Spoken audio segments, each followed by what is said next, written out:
Hello friend, this is Preeti and welcome to RP classes. आज हम करेंगे एक्सरसाइज 14.2 का थर्ड क्वेश्चन, जिसमें कहता है कि the following data gives the distribution of total monthly house hold expenditure of 200 families of a village. Find the model monthly expenditure of family and also find the mean monthly expenditure. यानी हमें mode और mean दोनों find out करने हैं। तो पहले हम निकालेंगे अपने मोड को, उसके बाद हम निकालेंगे मीन को, वो भी डायरेक्ट मेथड से। मीन को हमने तीनों मेथड से निकाला है, डायरेक्ट मेथड से, एज्यूम्ड मीन मेथड से और स्टेप डेविएशन मेथड से। अगर आपको वो दोनों मेथड देखना है तो आप हमारी प्लेलिस्ट चेक कर सकते हैं, ठीक है। तो मोड के लिए जो गिवन डाटा है वो हमारे पास इस तरह से है, ठीक। मोड निकालने से पहले हम उसका फॉर्मूला लिखेंगे। मोड का फॉर्मूला है mode is equal to L plus में F1 minus F naught divide by 2F1 minus of F naught minus of F2 into में H, ठीक है। ये सारी वैल्यूज हैं, ये सारी वैल्यू आएंगी हमारे पास। जो गिवन डाटा है हमारे पास, यहीं से सारी वैल्यू आएंगी, ठीक है। लेकिन उससे पहले हमें एक बात पता होनी चाहिए, वो क्या है, हमें मॉडल क्लास का पता होना चाहिए कि मॉडल क्लास क्या है, ठीक है। तो सबसे पहले हम बात करेंगे मॉडल क्लास के बारे में। मॉडल क्लास क्या है, ठीक है। मोड निकालने से पहले आपको मॉडल क्लास का पता होना चाहिए। मॉडल क्लास क्या होता है? मॉडल क्लास होता है इंटरवल विद हाईएस्ट फ्रीक्वेंसी, ठीक है। सबसे पहले जो हमारे पास ये फ्रीक्वेंसी दी हुई है, उसमें सबसे पहले हमें देखना है कि हाईएस्ट फ्रीक्वेंसी किसकी है, ठीक है। इसमें सबसे हाईएस्ट कौन सा है, ठीक है, वो देखेंगे। तो इसमें देखो ध्यान से, तो हमें पता लगता है कि जो 40 है ये क्या है, हाईएस्ट है, ठीक है। तो इसका मतलब जो इसका इंटरवल होगा, 40 का इंटरवल होगा 1500 टू 2000, ठीक है। ये हमारी क्या है, मॉडल क्लास है। तो हम लिखेंगे सबसे पहले मॉडल क्लास क्या होती है, इंटरवल विद हाईएस्ट फ्रीक्वेंसी।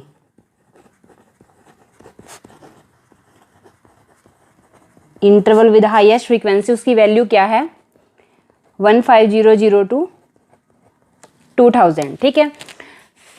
तो इसके बाद हमने क्या देखना है, इसके बाद हम आ जाते हैं इस फॉर्मूले पे। इस फॉर्मूले में जो जितनी वैल्यू हैं वो एक एक करके हम लिखेंगे और उनकी वैल्यू लिखेंगे और साथ में लिखेंगे कि ये इनको बोलते क्या हैं, ठीक है। एल क्या है, F1 क्या है, F नोट क्या है, F2 क्या है, H क्या है, ठीक है।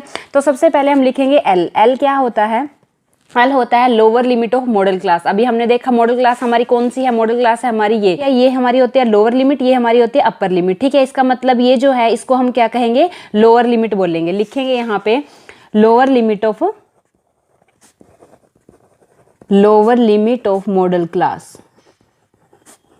Lower limit of modal class कितने हैं हमारे पास, 1500, ठीक है। उसके बाद हमारे पास क्या है, F1। F1 क्या होता है? F1 होता है फ्रीक्वेंसी ऑफ मॉडल क्लास। अब ये हमारी मॉडल क्लास है, इसकी फ्रीक्वेंसी क्या है, 40 है, ठीक है। इस मॉडल क्लास की फ्रीक्वेंसी कितनी है, 40 है। इसका मतलब क्या हुआ, जो F1 की वैल्यू है वो भी कितनी आई, 40 आई, ठीक है। लिखेंगे सबसे पहले F1 क्या होता है, F1 इज इक्वल टू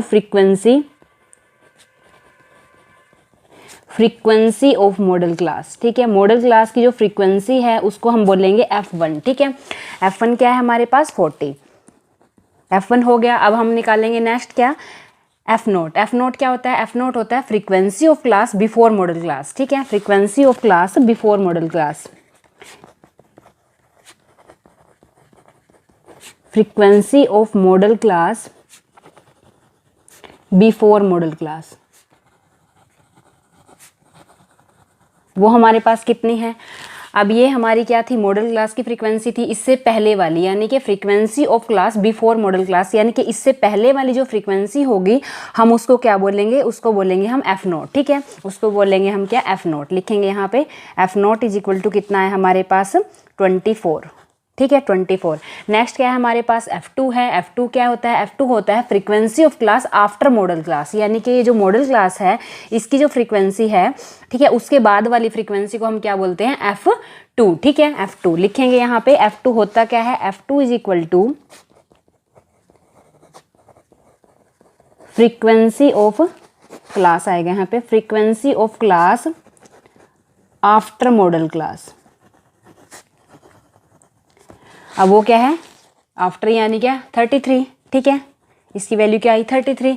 अब हमारे पास क्या रहता है, H, ठीक है। H क्या होता है, H आपने पीछे मीन में भी पढ़ा है। H होता है हाइट, ठीक है। हाइट यानी क्या, जो इनका जो ये इंटरवल दिए हैं, इनका जो डिफरेंस आता है यानी कि इनके बीच में जितना है वो क्या है हमारा h आया, ठीक है। यानी कि 1500 में से हम 1000 को माइनस करते हैं तो कितना बचता है 500 का। इसका मतलब h की वैल्यू कितनी आई हमारे पास, h की वैल्यू कितनी आई हमारे पास 500, ठीक है।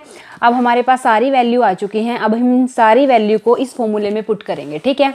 तो लिखेंगे यहाँ पे mode is equal to L की जगह क्या रखना है हमने, एल की जगह रखना है 1500, ठीक है। एल की जगह रखा, प्लस F1 की जगह क्या रखना है 40, ठीक है। माइनस में एफ नोट की जगह रखना है 24, डिवाइड बाय 2 इंटू में F1 की जगह रखना है 40, माइनस में एफ नोट की जगह रखना है 24, माइनस में F2 की जगह रखना है 33, ठीक है। इंटू में h की वैल्यू क्या है 500। अब नेक्स्ट करेंगे क्या, इसको सोल्व, लिखेंगे यहाँ पे 1500 प्लस में 40 में से 24 को माइनस करेंगे तो क्या आता है हमारे पास 16, डिवाइड बाय 40 को करेंगे 2 से मल्टीप्लाई तो क्या आता है 80, माइनस के माइनस माइनस प्लस तो क्या आएगा माइनस माइनस प्लस, निशान माइनस का आएगा। इनको दोनों को ऐड करके कितना आएगा 57 इंटू में 500, 1500 प्लस में 16 डिवाइड बाय 80 में से 57 को माइनस करते हैं तो हमारे पास क्या बचता है 23 इंटू में 500, ठीक है। इस 500 को करेंगे 16 से मल्टीप्लाई तो हमारे पास क्या बचेगा 1500 प्लस में 8000 डिवाइड बाय 23, ठीक है। इसको इससे क्या करेंगे डिवाइड करेंगे तो हमारे पास क्या बचता है 8000 को करेंगे 23 से डिवाइड, किस पे जाएगा 3 पे जाएगा, क्या आएगा 69, इसमें से इसको माइनस करके क्या बचता है हमारे पास 110। अब 23 को करेंगे किससे 4 से मल्टीप्लाई तो हमारे पास क्या आता है 92 आता है, इसमें से इसको माइनस करते हैं तो हमारे पास बचता है 180। अब नेक्स्ट क्या करेंगे हम, किस पे जाएगा 7 पे जाएगा, 7 पे जाके कितना बचेगा 161, इसमें से इसको माइनस करते हैं तो हमारे पास बचता है 190, ठीक है। 0 ऊपर से डॉट, अब 23 किस पे जाएगा 8 पे जाएगा, ठीक है। 8 पे जाएगा तो कितना बचा हमारे पास 184, 190 में से 184 को माइनस करते हैं तो हमारे पास बचता है 60। अब 23 को 3 से करेंगे तो बड़ा रहेगा इसलिए 2 से करेंगे तो कितना आता है 46, इसको हम यहीं पे स्टॉप कर देंगे। यानी इसको इसे डिवाइड करके आया ये डेसिमल के बाद जो डिजिट होती है वो अगर 5 से बड़ी हो तो उसमें एक ऐड हो जाता है, इसलिए इसको 82 की जगह हम 83 भी लिख सकते हैं। तो यहाँ क्या आएगा 1500 प्लस में 347.83, ठीक है। अब इन दोनों को ऐड करेंगे तो हमारे पास क्या बचता है 38.7481, तो इसका आंसर क्या आया 1847.83, ठीक है। डायरेक्ट मेथड से मीन निकालने के लिए आपको पता है हम अपने डेटा को इस तरह से लिखते हैं, जो हमारे पास गिवन डाटा है सबसे पहले हम उसको लिखेंगे। तो दिया हुआ है हमारे पास एक्सपेंडिचर कितना 1000 to 1500, 1500 to 2000, 2000 to 2500, 2500 to 3000, 3000 to 3500, 3500 to 4000, 4000 to 4500 and 4500 to 5000, ठीक है। तो आगे हमारे पास दिया हुआ है नंबर ऑफ फैमिली, जिसको हम रिप्रेजेंट करते हैं किससे FI से। वो हमारे पास क्या दिया हुआ है, वो दिया हुआ है हमारे पास 24, 40, 33, 28, 30, 22, 16 एंड 7, ठीक है। अब हमें निकालना होता है क्या अपना XI क्या होता है, XI होता है इन दोनों के बीच की वैल्यू, ठीक है। इन दोनों के बीच की वैल्यू को हम क्या कहते हैं XI कहते हैं। अगर आपको देखने से पता लग जाता है कि इन दोनों के बीच में क्या है तो आप इजीली लिख सकते हो। अगर आपको ऐसे नहीं पता लगता तो आप इन दोनों को ऐड करके डिवाइड बाय 2 करके यहाँ पे लिख सकते हो, ठीक है। जैसे 1000 में अगर हम 1500 को ऐड करते हैं और डिवाइड बाय 2 करते हैं जो आएगा तो हम उसको यहाँ लिख देंगे, ठीक है। अगर लेकिन आपको ऐसे देखने से पता लग जाता तो आप वैसे भी लिख सकते हो। जैसे इन दोनों के बीच में क्या है 1250, ठीक है। इन दोनों के बीच में क्या है आगे 1750, आगे इन दोनों के बीच में क्या है 2250, आगे क्या है 2750, नेक्स्ट क्या है 3250, अगला क्या है 3750 और क्या है 4250, ठीक है 4750, इन दोनों के बीच में क्या 4750, ठीक है। अब हम निकालते हैं अपना क्या FI XI, ये हमारे पास क्या आ गए XI आ गए, ये हमारे पास क्या है FI आ गए, ठीक है। FI XI का क्या मतलब है, इन दोनों को हमें मल्टीप्लाई करके लिखना है। अब इसको इससे मल्टीप्लाई करेंगे तो क्या आएगा हमारे पास 30,000, इन दोनों को मल्टीप्लाई करके क्या आएगा 70,000, इन दोनों को मल्टीप्लाई करके क्या आएगा 74,250, इन दोनों को मल्टीप्लाई करके क्या आएगा 77,000, ठीक है। इन दोनों को मल्टीप्लाई करके क्या आएगा 97,500, इन दोनों को मल्टीप्लाई करके क्या आएगा 82,500, इन दोनों को मल्टीप्लाई करके क्या आएगा 68,000, इन दोनों को मल्टीप्लाई करके क्या आएगा 33,250, ठीक है।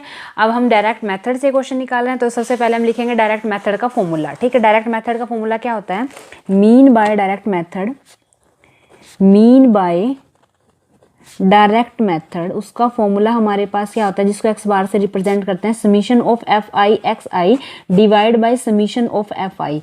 FI XI अभी हमने निकाला है, समीशन ऑफ FI XI का क्या मतलब है, समीशन ऑफ FI XI का मतलब है इन सब FI XI का सम, ठीक है। यानी जब हम इनको ऐड करके लिखेंगे तो वो हमारे आएगा समीशन ऑफ FI XI, इन सब को ऐड करके हमारे पास आता है 5,32,500, ठीक है। और अगला क्या है समीशन ऑफ FI, यानी ये सब हमने क्या निकाले FI निकाले। समीशन ऑफ FI का क्या मतलब है, समीशन ऑफ FI का मतलब होता है समीशन ऑफ FI यानी इन सब FIs का सम, ठीक है। इनको ऐड करके हमारे पास क्या आता है 200, ठीक है। इनकी जगह वैल्यू पुट कर दो। समीशन ऑफ FI क्या है 5,32,500 डिवाइड बाय 200, इसको इससे कट किया, 2 को डायरेक्ट इससे डिवाइड करेंगे तो हमारे पास क्या आता है 5325 को जब हम 2 से डिवाइड करते हैं तो हमारे पास क्या आता है 2 2 जा 4, बचा कितना 1 3, 2 6 जा 12, बचा कितना 1 2, 2 6 जा 12, ठीक है। 0 ऊपर से क्या 5, 2 2 जा 4, बचा कितना 1 0 डॉट 2 5 जा कितना 10, यानी आंसर क्या है हमारे पास 2662.5। ये हमारा क्या निकला, ये हमारा निकला मीन, वो भी किससे डायरेक्ट मेथड से। ये क्वेश्चन आसान हो जाता है, मतलब इसमें जो कैलकुलेशन है आपने देखा होगा कि जो इसकी कैलकुलेशन है वो बहुत ज़्यादा बड़ी बड़ी कैलकुलेशन है, ठीक है। इतनी बड़ी बड़ी कैलकुलेशन दी हुई है तो अच्छा रहेगा हम इस क्वेश्चन को या तो स्टेप डेविएशन से कर लें या फिर अज्यूम्ड मीन मेथड से कर लें, क्योंकि इसमें चांसेस रहते हैं मिस्टेक करने के, क्योंकि बहुत बड़ी बड़ी कैलकुलेशन है, इनको मल्टीप्लाई करने में बहुत ज़्यादा टफ हो जाता है, ठीक है। अगर हम उससे करेंगे तो हमें ये क्वेश्चन इजी लगेगा, लेकिन आपकी मर्जी है, अगर आप इससे करना चाहते हो तो आप इससे भी कर सकते हो, ठीक है। वीडियो अच्छी लगी तो लाइक शेयर एंड सब्सक्राइब कीजिए हमारे चैनल को। Thank you.